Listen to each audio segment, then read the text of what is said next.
ఈ గుడి కేవలం సంవత్సరంలో 3 రోజులు మాత్రమే ఓపెన్ అవుతుంది. అది కూడా ఈ నెలలో వచ్చే చైత్ర పౌర్ణమికి.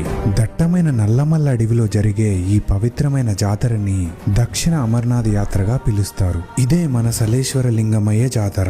ఇక్కడుండే చెంచులు ఈ శివయ్యని లింగమయ్య అని ప్రేమగా పిలుచుకుంటారు. అలాగే వచ్చే భక్తులు కూడా వస్తున్నాం లింగమయ్య అంటూ యాత్రని మొదలు పెడతారు. ఇక్కడ శివయ్య ఈ లోతైన లోయలో స్వయంభుగా వెలిశాడు. సలేశ్వర లింగమయ్యని చేరుకోవడానికి ఒక భక్తి ఉంటే సరిపోదు, ఎంతో పట్టుదల కూడా కావాలి. ఎందుకంటే ఇది పులులు తిరిగే అడవిలో చేసే ఒక కష్టమైన ప్రయాణం. ఈ గుడిని చేరుకోవడానికి ఫరహాబాద్ ఫారెస్ట్ గేట్ నుంచి 16 కిలోమీటర్లు మన వెహికల్స్ లో ట్రావెల్ చేయాలి. అక్కడ నుంచి 3 కిలోమీటర్లు ఈ లోతైన లోయలోకి దిగాలి. ఇక్కడికొచ్చే ఎంతో మంది భక్తులు ఈ మొత్తం యాత్రని కాలినడకతో పూర్తి చేస్తారు. ఈ లోయని చూసినప్పుడు మనకి ఒక నమ్మలేని అద్భుతంలా అనిపిస్తుంది. నిజంగా ఇదొక కైలాసం. ఇలాంటి అనుభూతి మనకి మరి